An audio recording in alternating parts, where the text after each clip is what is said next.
Welcome, brave souls, to Horror in Detail, the channel that dares to delve deep into the shadows of the haunted woods. I'm your host, your name, and if you have a taste for spine-chilling tales and a fascination with the eerie mysteries that lurk beneath the canopy, you've come to the right place. First story. My friend and I went hiking and I'm starting to think she never left those woods. My friend Samantha and I were so excited to take a road trip together to go hiking somewhere further from home. We'd been talking about it since we graduated college a few years back and finally found the time. Well, she always made the time, it was mainly me that had trouble balancing work with anything else. Looking back now, I wish I had spent more of this trip focusing on Sam, the scenery, and being present in the moment. I wish I had been a better friend. Sam was the most excited for our trip.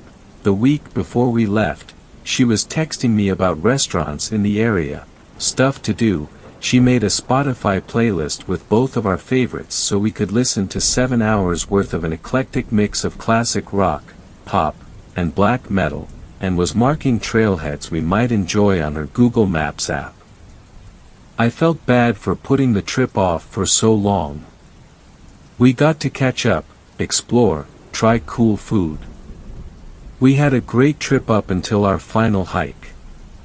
We're both in decent shape, and since we had the supplies and plenty of daylight, we decided we were going to try a longer, unpaved trail that went around this beautiful lake. It was the last hike of our trip and we decided to take a more difficult and less crowded trail. Initially, it was a wonderful hike. The water was such a surreal shade of blue, and the pine trees and rolling hills were breathtaking. The air was thinner than we were used to, but so refreshing. As we hiked around one bend, I almost ran right into Sam's back. I had been falling behind, focusing on placing my feet in exactly the right locations in the soft dirt so I didn't go sliding down 20 feet to the shore. Sam stood frozen, a deer in front of her blocking the trail. As I approached with my backpack jingling, and breathing heavily, the deer stood for a moment more, tilting its head sideways at me before darting back into the pines. She looked back at me, her face tight. Did you see that? The deer? Yeah, it was pretty magical. She gave a little laugh as she started up again so we could both move on to the section of the trail that had sturdier footing. No, I mean, something was wrong with that deer. It was way too comfortable around me, and I don't know if you could see or hear it, but it was drooling and making these weird sounds. We continued on in silence after that as we focused on our footing and the scenery, stopping every so often to take pictures. One time, when we were stopped, we heard rustling to our right, higher up on the hill. I got the bear spray out and held onto it. It seemed to be walking parallel to us, roughly matching our pace. It sounded big, too. Eventually the hiking trail rose to meet the higher part of the hill, and I couldn't help but sigh in relief. I'd been so worried I'd roll my ankle and tumble down the mountain, so it was good to have more room so I wasn't walking right on the edge. Back in college I'd sprained my ankle badly but couldn't afford to see a doctor. It healed a bit oddly, and since then my left ankle has been iffy. After a while, I needed to sit for a moment, walking uphill for an hour in addition to the 6,500-foot elevation. I was struggling. Maybe I'm also a bit more out of shape than I had been willing to admit, too. Sam sat with me for a moment but then saw some wildflowers about 10 feet into the woods and left to go take a quick picture. With her gone I felt a sudden chill. Something was watching me. Sam, I called out nervously as the rustling grew louder and I gripped my container of bear spray tightly.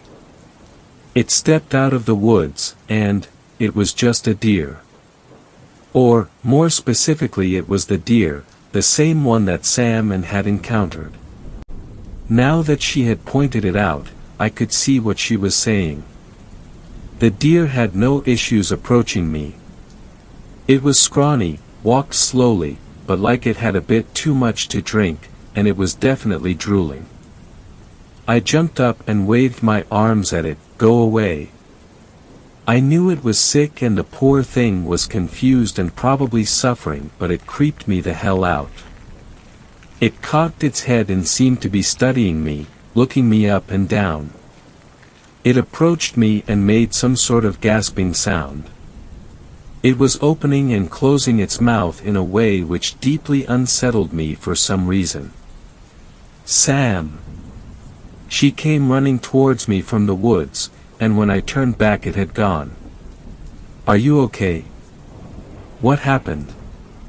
The creepy deer was back. "I know it sounds silly, but think it's been following us," I told her how it had been behaving. "Do you think it's rabid?"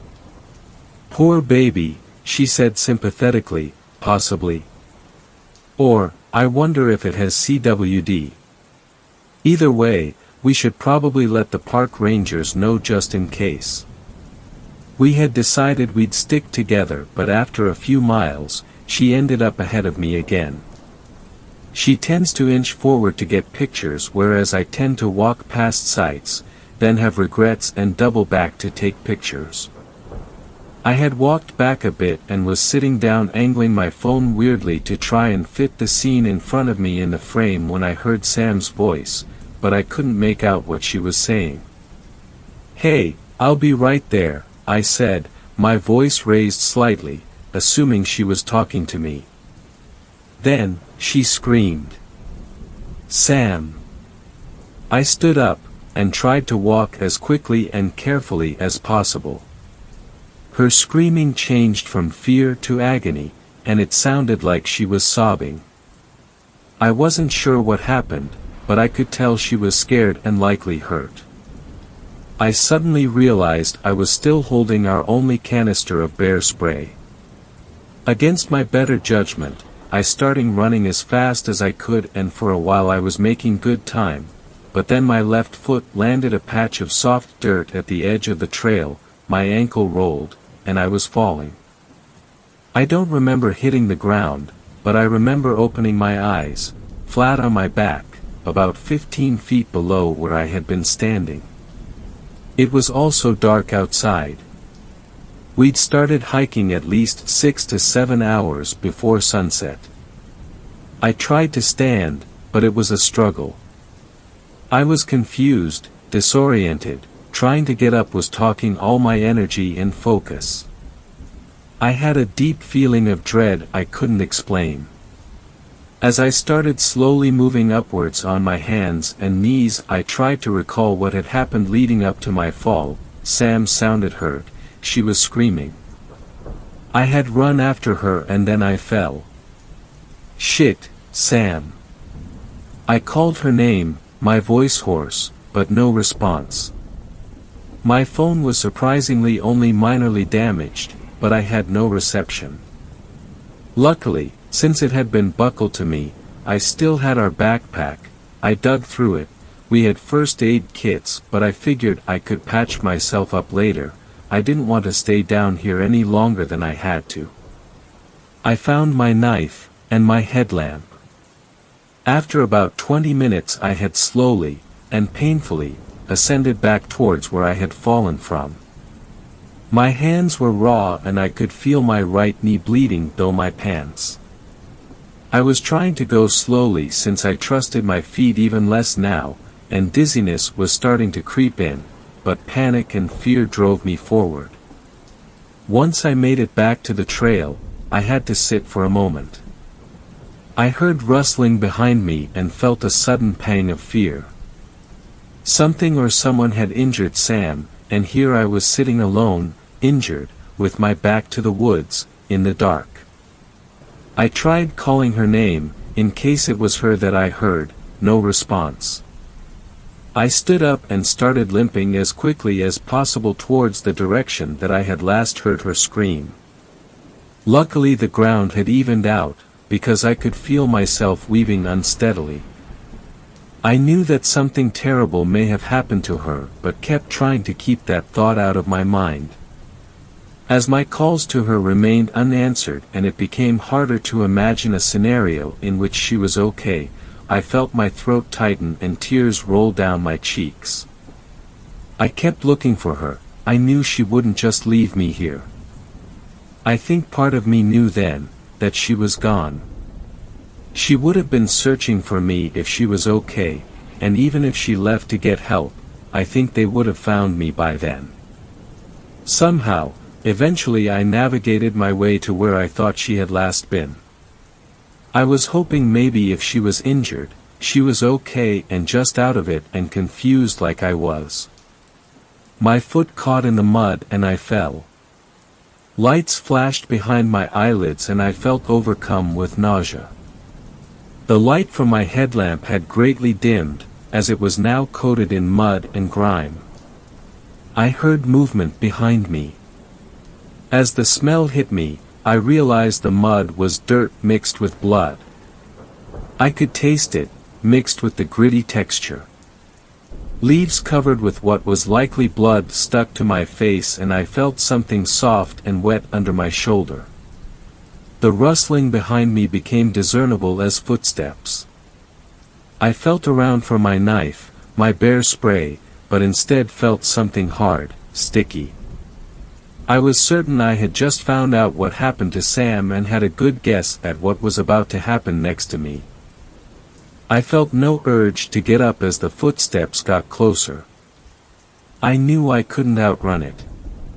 I closed my eyes trying to focus on something, anything else, not knowing if I wanted to see what was coming for me.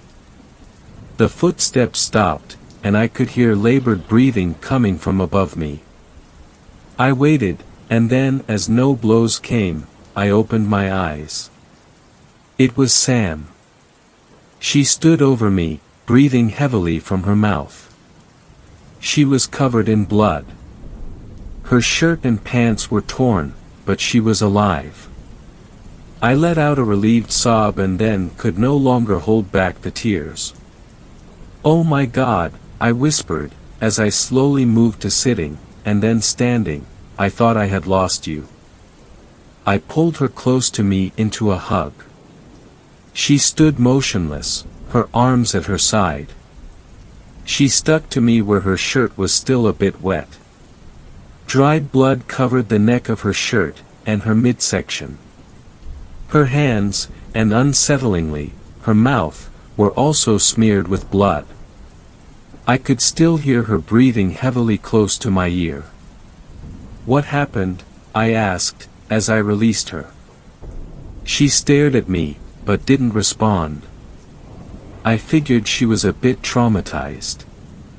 Frankly, I wasn't sure how she was up and standing at all after whatever had happened. She was a bit wobbly but otherwise seemed to be able to walk.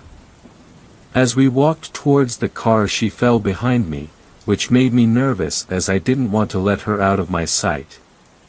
She kept stopping, staring over her shoulder, while I tried to coax her forward. Eventually, after what felt like forever, we made it back. My ankle was killing me, but I had tried to move as fast as possible. Although the woods were eerily silent, I wanted to get out of there as fast as possible. When we got to her car, I was debating if we should drive ourselves to the hospital, or call 911. I had this feeling of terror that I couldn't shake. I pictured us making it all the way here to the car and then something breaking the windows, attacking us. I decided we needed to leave now. "Do you have your keys? Do you think you can drive?" I asked. She had an old Jeep pickup and was very sensitive about other people driving her baby, plus I wasn't sure I could drive us with my ankle as it was. She said nothing, cocked her head at me. "I know, we look like we've been mauled by a bear." I caught myself and winced, feeling suddenly insensitive. She clearly had been attacked by something or someone. When she said nothing, displayed no emotion or reaction. I cautiously continued, "But I have a bad feeling, I think we need to leave, like right now. I'd rather call for help when we're back on the main road, or just drive straight to the hospital." She remained motionless, staring back into the woods, and I wondered if she lost her keys in whatever struggle she had.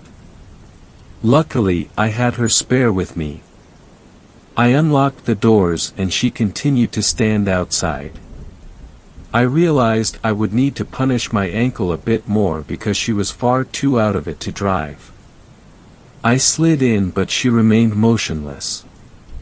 "Sam, get in, please. Something is out here still." "Please," she was licking her lips, staring back at me again. In the darkness, her blue eyes looked almost black. I limped back out of the seat and opened her door for her, and had to guide her in.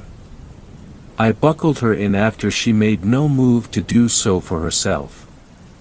As we drove and headlights of passing cars illuminated the interior, I kept checking on her out of the corner of my eye. She was breathing in and out of her mouth and staring at me. I noticed now, in the better light, that she was drooling. "Hey, how are you doing?" No response, but she began opening and closing her mouth and making a wet gasping sound as she breathed in and out. Her breath reeked and her teeth were tinged pink. I don't have much medical knowledge, but I was worried she had a punctured lung due to the strange sound she was making. "Hold tight, we're about 20 minutes from the hospital." Despite my ankle, I drove as fast as I could. We made it in 10. As we pulled up, I helped guide her out of the car and walked behind her, steadying her. I noticed something: her shirt was on inside out. It hadn't been this morning. Likely because of how we looked, they found rooms for us immediately in the ER. I had a bad sprain and a concussion, and would need a few stitches, but it felt so good just to be out of those woods. I asked the nurse that came to check on me about how Sam was doing. I mentioned to him I'm not sure if she was attacked by an animal or a person. I mentioned what I had noticed about her shirt, and that we may have encountered a sick animal, in case any of that helped.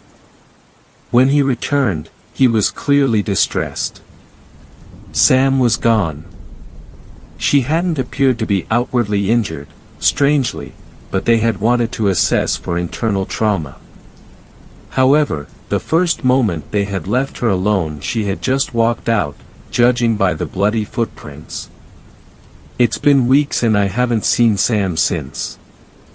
Her mom hasn't either. She has been working with the police out here. They think Sam has a head wound, and is just confused and will turn up in town eventually. But, a few days ago, I heard on the news that a partial skeleton was found on the trail we were on.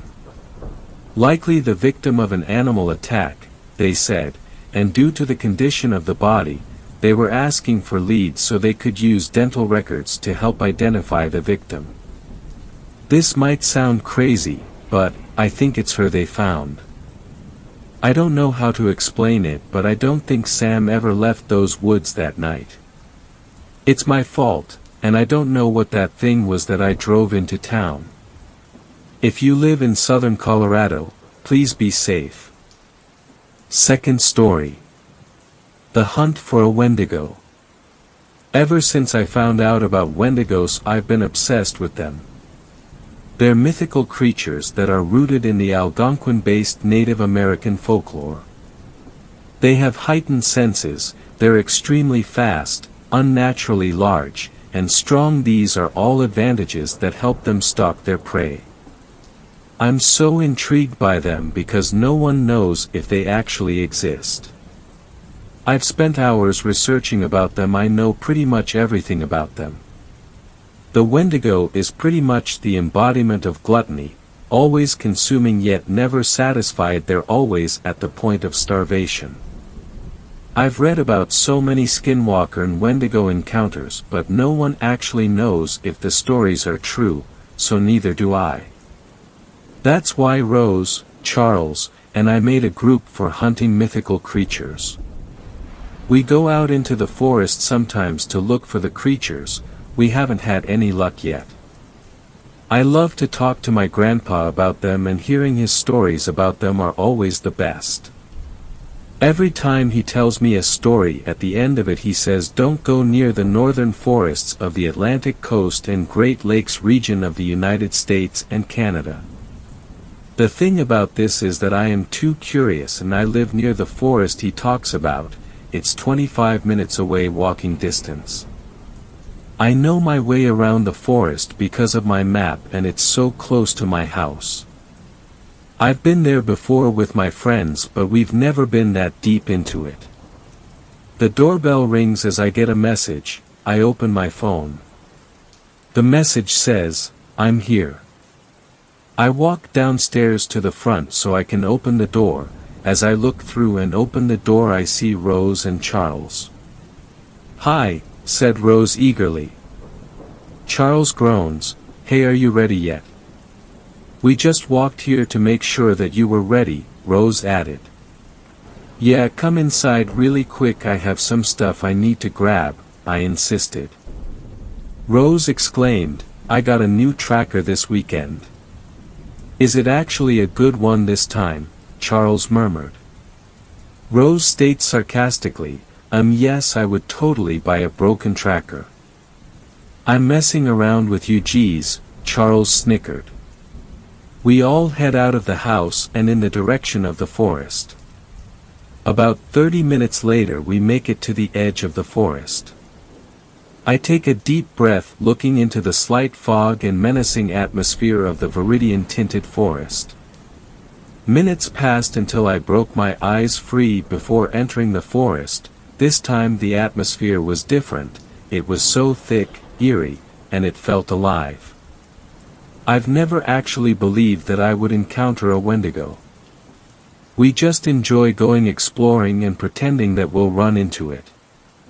We walked through the forest for what felt like hours. I knew it was the deepest we've ever gone in, and I had lost where we were on the map. Rose flustered with concern, "Hey, we've been walking for hours. Are you sure you know where we're going or how to get back?" "Yeah, don't worry, Rose, I have my map and compass with me. We came into the forest from the west and we're heading north toward the caves," I reassured. Everything looks the same around here," Rose scolded. "I mean, they are all just trees and bushes," Charles smirked. We walk deeper into the forest as dusk falls upon us. The golden-pink horizon illuminated over the forest, leaves and shrubs creating beautiful shadows. We walked for a little while until we stumble upon what looks like a slaughtered animal. All we see is red, blood red. The cedar trunks of the trees, the mossy green ground, the evergreen shrubs.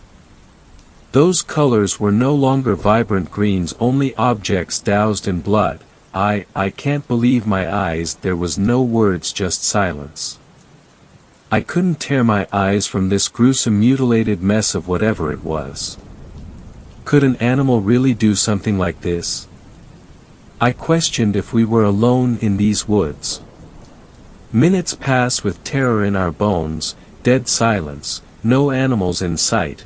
Not a single sound carried through the forest as the sun falls behind the horizon. Until I hear a few branches breaking from in front of the bloodbath. I look ahead of the mess into the darkness, only to see two bright frosty-colored eyes peering into my soul from within the obsidian-shaded forest. More branches break through the forest ahead of us, approaching closer, slowly stalking us in the darkness. As I look closer at this horrendous monster's outline as it approaches, I see something hanging from its mouth. I think that it's a hunk of flesh, but I can't make it out. I fix my gaze towards its hand and I'm instantly filled with terror.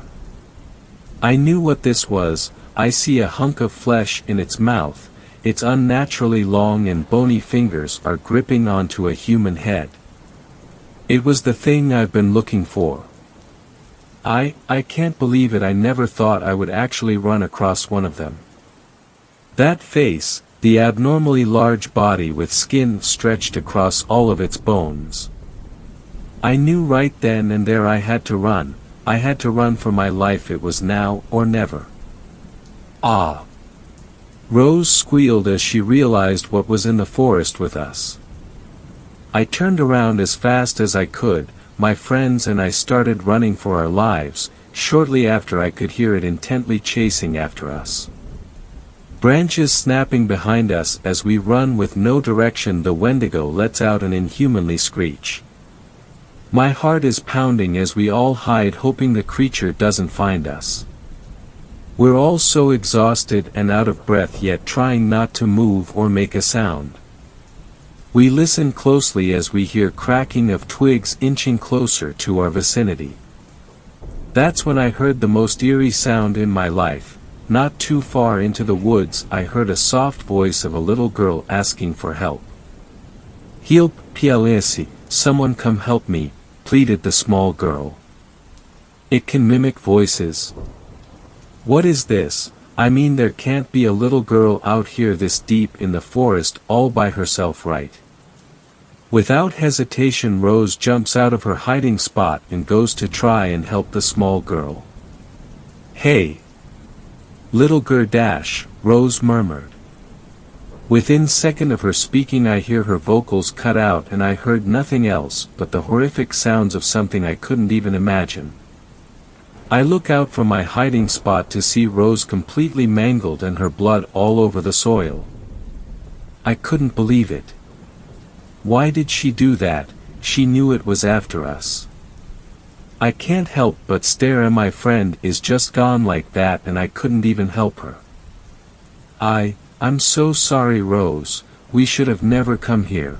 I brought you here and I never should have done that. Hey guys, you can come out now, it's safe. The monster ran away, Rose reassured.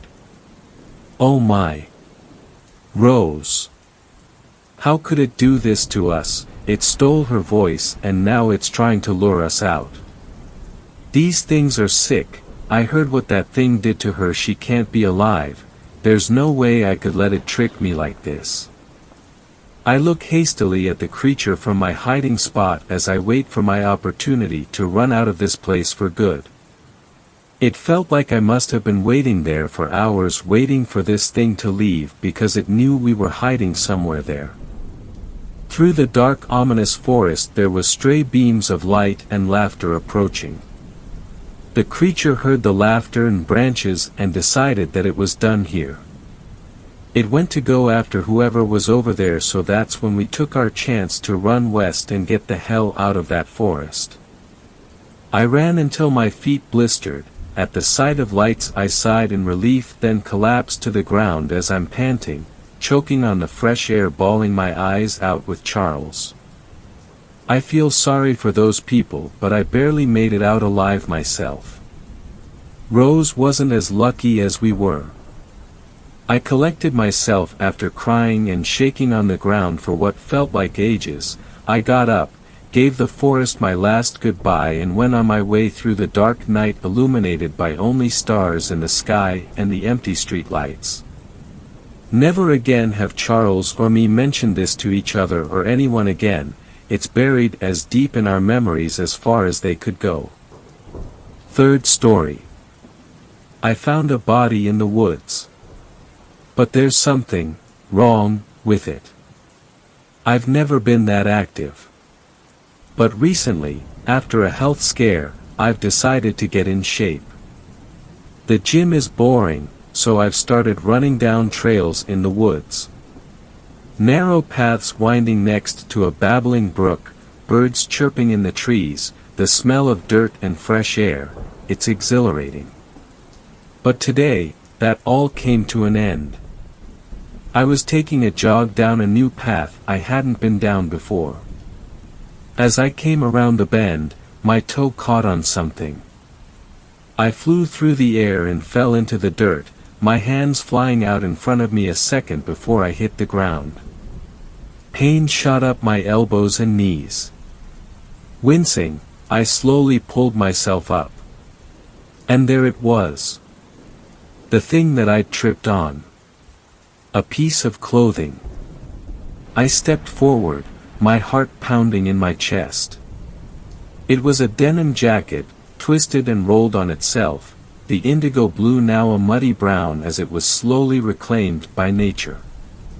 It wasn't the weirdest thing I'd found in the woods, by far. I'd seen beer bottles, crumpled paper, even an old baseball cap. I straightened, glancing around the forest. And something else caught my eye. Just several yards off the trail, there was something white, sticking out against the muted greens and browns of the forest. My breath caught in my throat. Slowly, I stepped off the trail. Ferns brushed my calves as I made my way through the underbrush. I winced at the thought of how many ticks were probably latching onto my legs, but I continued. As I got closer, and my brain still couldn't parse what the white shape was. I just knew by the color, by the shape, it didn't belong in the woods. I took another step. And froze. Next to the shape was a mess of tangled, dark hair. It's a body. I began to scream. No one could hear me, I was a few miles from the road, from any houses, but I couldn't help it. I screamed and screamed and screamed until I was out of breath. The woman was lying face down in the underbrush. The ferns and long grasses had grown up around her, nearly engulfing her entire body. There was no smell, she'd probably been here a while. And the white I'd seen, it was the white of her t-shirt, poking up through the foliage. Oh my God! What do I do? My hyperventilating breaths echoed in the empty clearing. Call the police. Right. I pulled out my phone. I stopped. A few feet away from the body, laying in the tall grass, was a shoe. I took a step in its direction, and my entire body seized up as it came into full view. It's my shoe. It was identical. A pink Nike sneaker, with white laces and a silver Swoop logo. I swallowed, but my throat was dry. It's a popular sneaker. So this woman wore them. So what? Doesn't mean anything. Except. I turned back to the body. The woman had long, dark, wavy hair. She was wearing black leggings and a white t-shirt, like I often wore. Like I was wearing, right now. The ground spun underneath me. Just a coincidence. Just a coincidence. But I had to know. Slowly, I crouched down. I grabbed a stick near my foot and raised it to the woman's neck. Nearly gagging, I carefully lifted a lock of hair to expose the gray, desiccated skin of the woman's neck. No. A faded tattoo of a cross stared back at me. She has my tattoo. She has my tattoo. I leapt back. My heel hit uneven ground and I lost my balance. I fell, rear first, onto the damp dirt. Staring at the corpse, at the tangled mess of hair. It can't. I forced myself up. Tore my eyes away and sprinted back through the ferns, back to the trail. I ran as fast as I could, my entire body burning. My lungs ached with each breath. But all I could think about was running. Getting away from the body. When I turned the bend, I saw a man walking down the trail. Earbuds in, getting exercise. I thought about telling him what I'd seen. But I couldn't stop the panic. Couldn't stop running, putting as much distance between me and that thing as possible. But then the strangest thing happened. In that last split second, before I passed the man. I saw him smile. I glanced back. He had stopped in the middle of the trail, and was looking over his shoulder at me, smiling. What the? I pumped my legs harder. Glanced back again. No. He had turned around, and was starting after me. Panic flooded me. I forced myself to run harder. But I could hear his steps behind me, pounding on the dirt trail. Getting louder by the second. The body in the woods flashed through my head. Face down. Overgrown with foliage.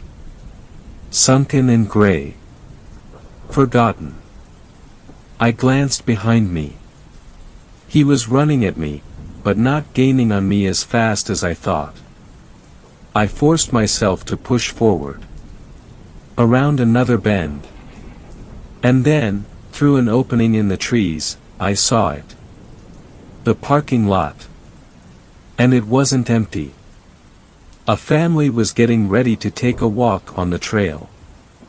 And they could see us. Help! I screamed. Help me! A flurry of movement as the father pulled out his phone and called the police, while the mother ushered the kids back inside the car. I glanced back to see the man scurrying off into the underbrush, trying to hide. But it was too late for him. The police identified the man as a local who'd been accused of stalking women before. They were able to find him in the woods and bring him into custody. But they didn't find a body. I revisited the spot several weeks later. And while I was certain that was the exact spot, there was no body. Just the ferns, swaying in the breeze, dappled by early summer sunlight. Fourth story. In the desolate woods of northern Canada, where the bitter winds whispered tales of unspeakable horrors, a small community lived in constant fear. Legend spoke of a creature born from the icy depths of the forest, a Wendigo, whose insatiable hunger drove it to feast on the flesh of the living. As winter's icy grip tightened, the village knew that the time of the Wendigo was nigh. The chilling prelude. The frigid air bit through layers of clothing as Jake Harper, a seasoned hunter with a haunted past, trudged through the snow-laden forest. His weary eyes scanned the shadowy landscape, searching for any sign of the Wendigo. The village elders had called upon him to end the creature's reign of terror before it devoured the entire community. Nightfall approached swiftly, and with each passing hour, the forest seemed to come alive with eerie whispers. Jake's breath hung in the air, visible proof of the bone-chilling cold that clung to the woods like a malevolent spirit. The Trail of Terror. Following an ancient trail known only to those who dared to venture deep into the heart of the forest, Jake stumbled upon gruesome remnants, bones picked clean, a grisly testament to the Wendigo's insatiable appetite. The air grew heavier, thick with the stench of decay, as the hunter pressed on, guided by a mixture of intuition and the haunting cries of distant creatures. The Silent Stalker. As the moon cast an otherworldly glow upon the snow-covered landscape, Jake felt an unshakable sensation that he was no longer alone. Shadows danced among the trees, and the forest seemed to exhale with an otherworldly presence. The Wendigo was near. He moved cautiously, senses heightened, every crackle of a twig underfoot sending shivers down his spine. The hunter's lantern flickered in the gloom, revealing the gnarled silhouettes of ancient trees that bore witness to centuries of forgotten horrors. The Confrontation. A bone-chilling howl echoed through the trees, freezing Jake in his tracks. The Wendigo emerged from the darkness, a grotesque fusion of human and beast. Its skeletal frame moved with unnatural speed, and its eyes glowed with an unholy hunger. A battle of wills ensued as Jake faced the creature that haunted his nightmares. The Wendigo lunged with unnatural strength, but the hunter, fueled by a determination to protect his people, fought back with a blend of skill and desperation. The Ritual of Redemption. Jake knew that defeating the Wendigo required more than physical prowess.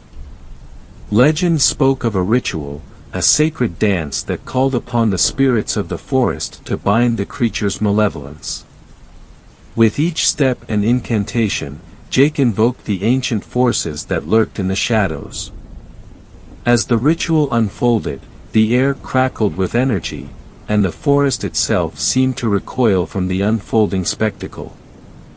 The Wendigo thrashed and howled, its form contorting in agony as the mystical forces took hold. The final sacrifice. In the climactic moment, Jake found himself face to face with the Wendigo, its eyes pleading for release from the cursed existence. With a heavy heart, he plunged a blade into the creature's heart, ending its torment and releasing the trapped soul within. As the life force drained from the Wendigo, the forest fell silent. The wind ceased its mournful whispers, and the shadows retreated into the depths. Jake, weary yet triumphant, emerged from the woods, carrying the weight of a hero burdened by the cost of victory. The village, once gripped by fear, rejoiced as the curse was lifted. Yet, deep within Jake's soul, the haunting cries of the Wendigo lingered, a reminder of the thin line between savior and monster in the heart of the frozen wilderness. Fifth story. Why I Stay Away from Haunted Houses. I still remember how the screen door slammed that October evening. My foster father's voice, however, was even louder as he shouted after me. "Just where the hell do you boys think you're going?" I gestured over my shoulder at my friend Brett's car, idling at the end of the gravel driveway. "I was going to a haunted house with some friends from school," I explained over the rumble of the motor. "Over my dead body," Frank yelled. "Get back up here." I couldn't understand what I'd done to make Frank Liddell so angry. He and my foster Missouri, Pam, were a little rough around the edges, but they weren't the exploiters or religious nutjobs that I'd feared when I was first put into foster care. They'd been nothing but kind to me so far, although the look on my foster father's face suggested that was all about to change. I wasn't scared of Frank Liddell, but I was afraid of what might happen if my new family rejected me. Giving up a haunted house seemed like a small price to pay to avoid the other kind of foster home that I shook my head at Brett. He rolled his eyes and drove off in a cloud of exhaust fumes, taking my hopes of fitting in at my new school with him. From now on, I'd be known as the loser who didn't celebrate Halloween. I dragged my feet on the way back to the porch, but all my irritation disappeared when I saw my foster father up close. He'd fallen, rather than sat, on the rocking chair beside the door. He was watching me with the shell-shocked pale expression of a man who just narrowly avoided a gruesome accident.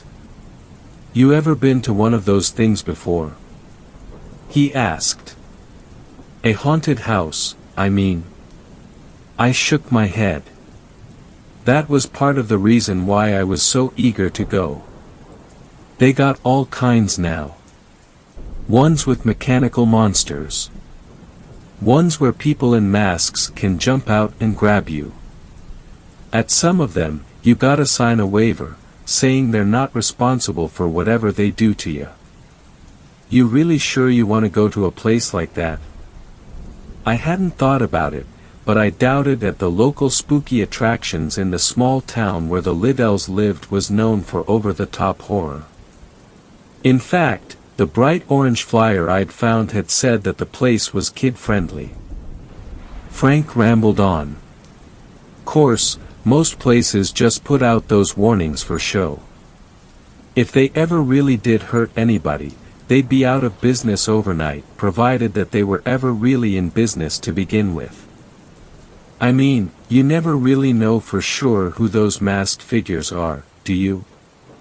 The ones who you've given permission to come out of the dark, touch you, maybe even drag you off someplace. Sure, it might just be an underpaid actor in a plastic costume. But can you really be sure? I'd heard rumors like that before, campfire stories about serial killers in costumes who snuck into Halloween attractions to hunt their victims. I'd never paid them much attention, but the look on Frank's face made me reconsider. I'm not just talking about a couple psychopaths here. What I want you to think about is this: why do haunted houses exist? I shrugged. I didn't know where this bizarre conversation was going, and at this point, I wasn't sure I wanted to find out. But Frank wasn't done. Don't think I can't see the appeal. Of course, getting scared is sort of fun, if afterwards you walk back out into the sane, ordinary world you left behind. But what if you don't? What if it's the houses that want people to go inside, and not the other way around? I took a deep breath. So my foster father thought that buildings can have personalities. There were worse kinds of crazy to be, I reminded myself, and looked wistfully down the country road where the fumes of Bretskar still lingered. This was my life now, and I'd have to make the best of it. I muttered an apology and moved toward the door, telling myself that I should count my blessings. But Frank's hand wrapped around my wrist like a claw. Look, I'm willing to bet that nothing would have happened if you boys had gone to the haunted house in town tonight. People visit haunted houses all the time, right? Nothing happens to them, well, most of them. But if it did, would anyone notice the pattern? Think about it. If a cop or university professor suggested researching haunted house disappearances, they'd be laughed out of a job. So people look away, and it keeps happening. Frank drank a swig of water like a man throwing back a shot, and for the first time I wondered whether the water that he always carried with him was really a substitute for a different sort of bottle. Halloween wasn't always the big flashy holiday that it is today. When I was your age, we had a few hay bales and pumpkins in front of the town hall, some cardboard witches in the windows of the elementary school, and that was about it.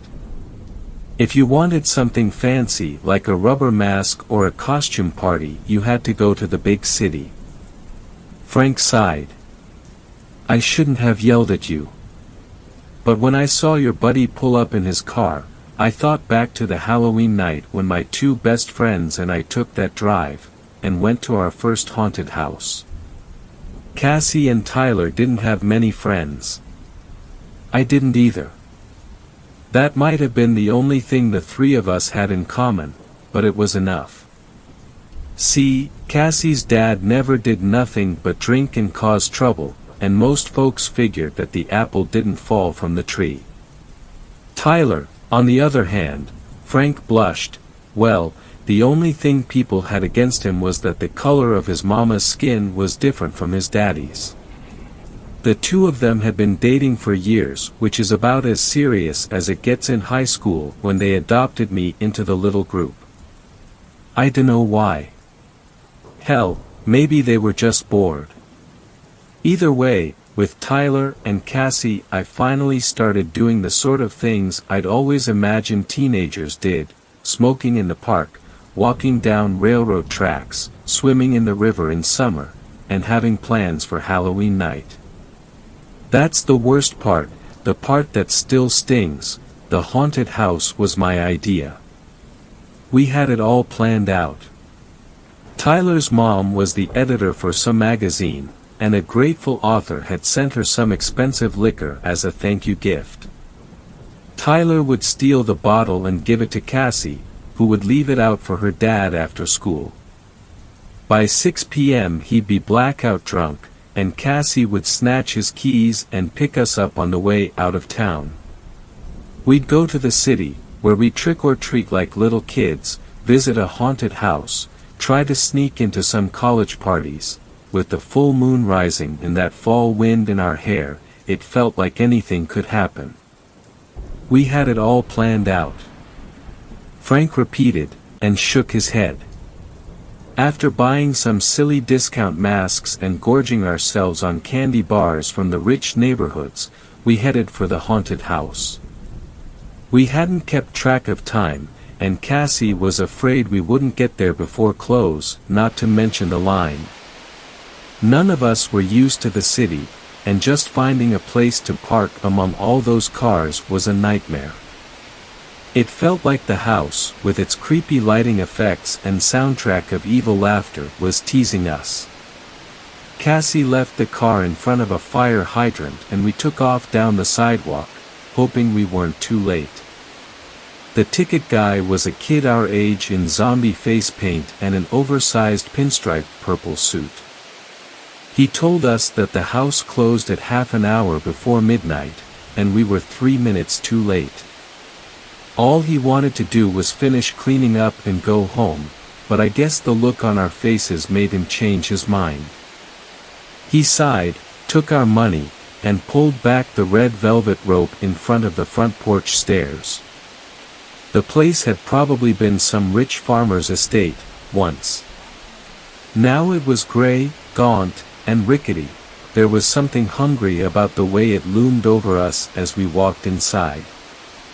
The double doors creaked open automatically, a nice touch, I thought, and we stepped into a hallway lit only by creepy blue bulbs. Tyler made a joke about what shows up in blacklight. We all jumped a little and laughed when the doors slammed shut behind us. It must have been a pretty fancy house in its day, but the hallway Tyler, Cassie, and I walked down was bare except for plastic skeletons and fake cobwebs. It had a sad, barren look to it, like whoever had set up the haunted house didn't have the budget to decorate it the way that it deserved. Halloween-themed songs played from a speaker somewhere, and candles flickered in a couple jack-o'-lanterns, but that was about it. The three of us were pretty disappointed.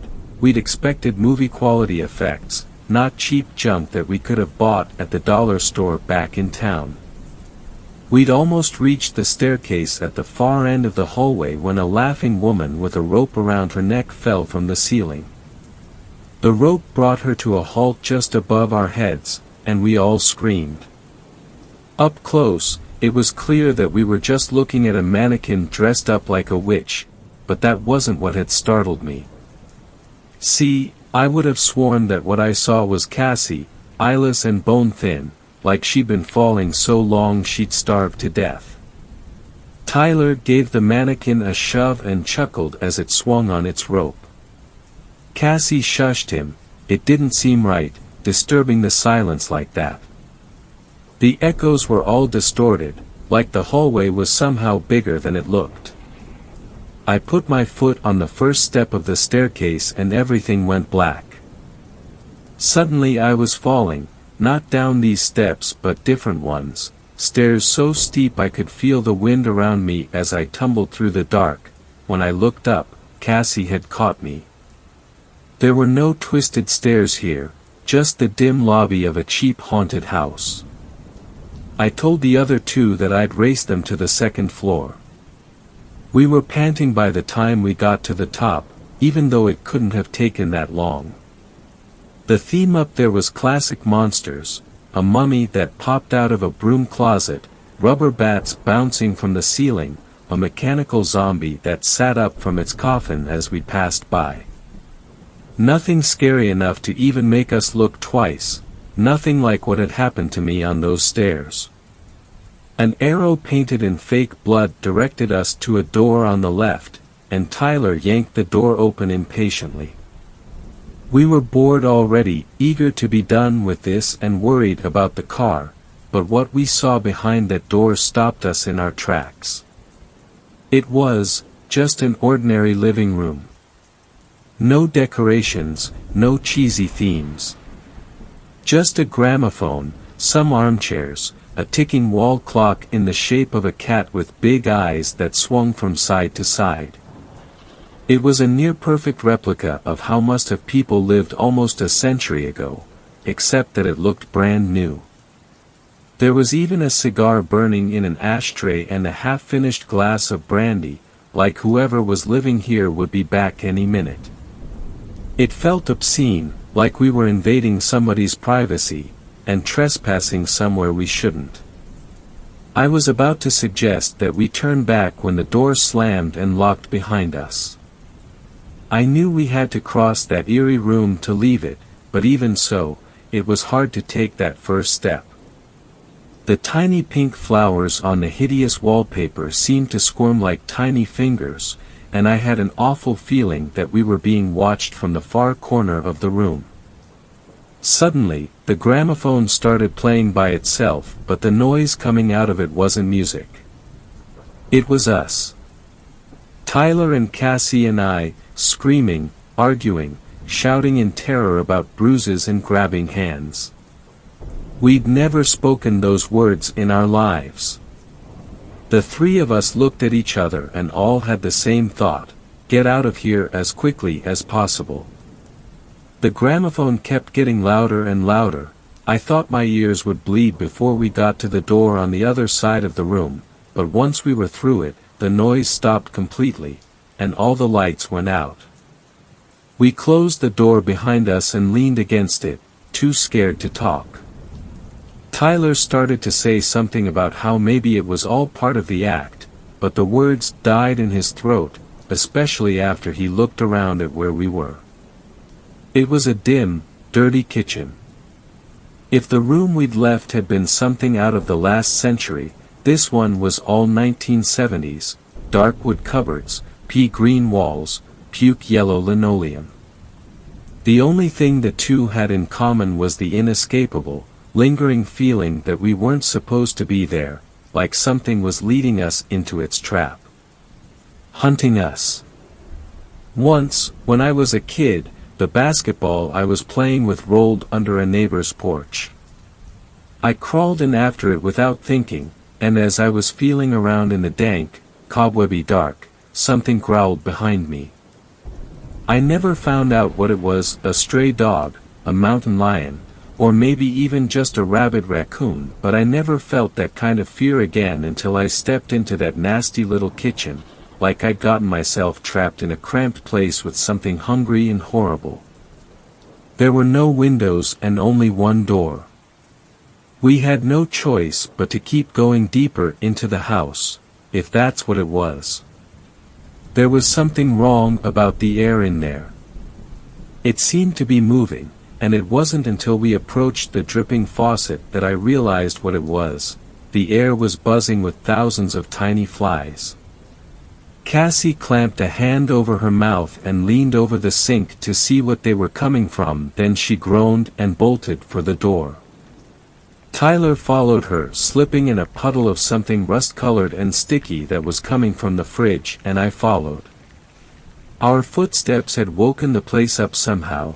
There was a bang from inside the cabinets, then another, so hard that they shook, and I realized that I absolutely could not handle seeing whatever was about to come out of there.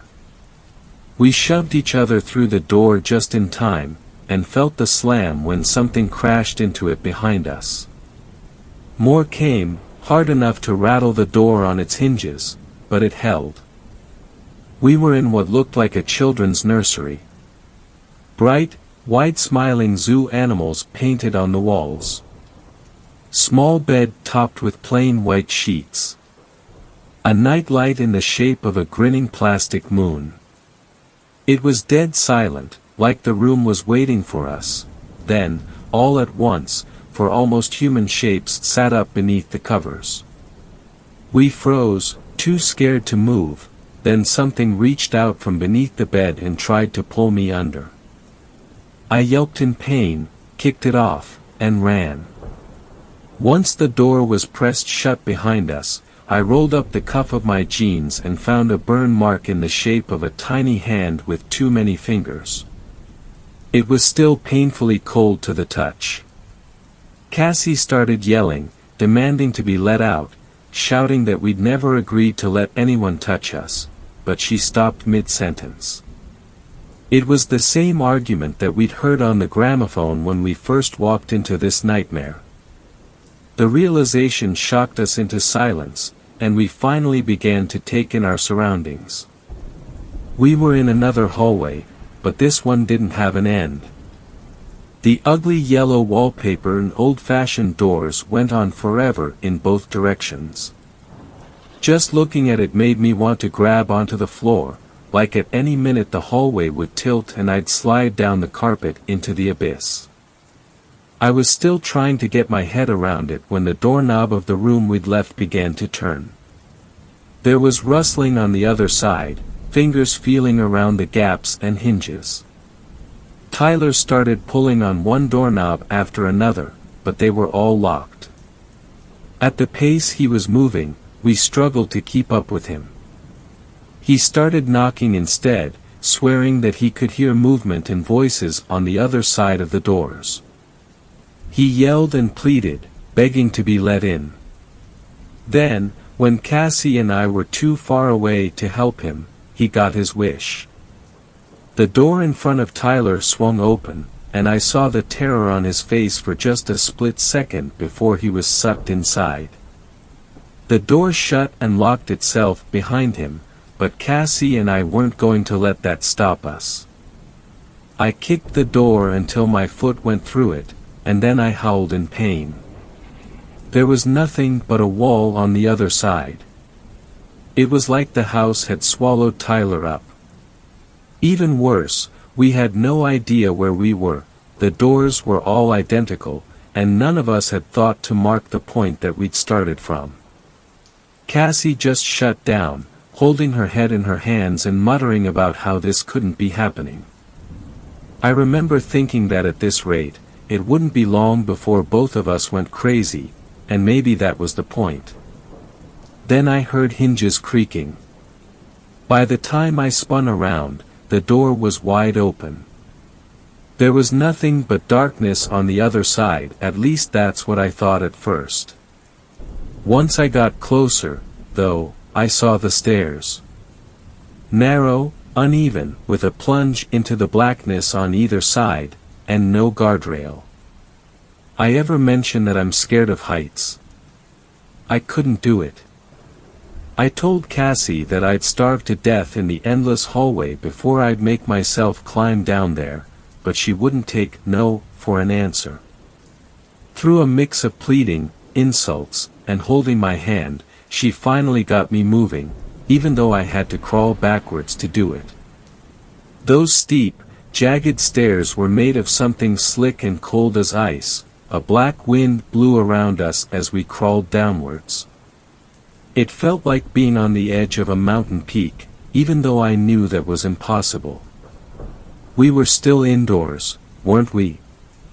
Or maybe, on the other hand, we hadn't been in that cheap haunted house for a long time, just maybe, we'd been swallowed by someplace else.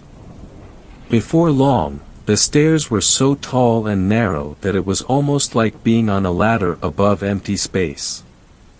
I was so tense that I started shaking, and I guess it's no surprise that I slipped. I slid downward, unable to grip the narrow steps and knowing that at any second I might fall into the nothingness on either side, but Cassie caught me. It happened exactly as I'd envisioned it earlier that night, just like the yelling that we'd heard on the gramophone. So what about the mannequin, the one that had looked like Cassie, long dead and falling through empty space? Clinging to the almost vertical steps, I shouted my friend's name even though I knew that it was already too late. By grabbing me, she'd unbalanced herself and gone over the edge. She probably didn't even have time to scream. Cassie had been so sure that the stairs were our way out, but what if they had been a trap all along? After all, we hadn't opened the door to the darkness, the house had. I climbed back up the stairs as quickly as I dared, and found the hallway above exactly as I'd left it. Well, not exactly. There was an end to it on either side, and there were sounds, cars driving by outside, the hum of a heating system, and the teenager who'd taken our tickets yelling about how I wasn't supposed to be back there, and anyway, the haunted house was closed. Of course, I filed a police report, a lot of good that did. When I told them what had happened, they decided my friends and I were junkies on a bad trip. Later, they kicked around the idea that we were in some kind of satanic cult and that I'd killed them myself. In the end, I guess they just decided that the whole thing was too complicated and strange to bother with. Tyler's family moved away without a word to anyone, and Cassie's dad drank himself to death before Christmas. The neighbors said that at night he would scream out her name, like he didn't know she was gone. I stayed where I was and did my best to forget about the whole thing. As you can see, it hasn't worked out. The sun had set while Frank had told me his story, and in the twilight gloom he looked almost like a ghost himself. I didn't know what to say. I mumbled something about how it was getting cold on the porch, and headed for the screen door. "I'm not asking you to believe everything you hear," Frank smiled. "Just promise me that, as long as you live under my roof, you'll stay away from haunted houses." I nodded, and Frank pulled himself up from his rocking chair to follow me inside for supper. That's when I noticed the scar on his ankle, a scar in the shape of a small, six-fingered hand. Thanks a lot for watching the video till the end. Subscribe to our channel Horror in Detail. Drop your opinions/suggestions in the comments section, and like the video as it helps with the YouTube algorithm.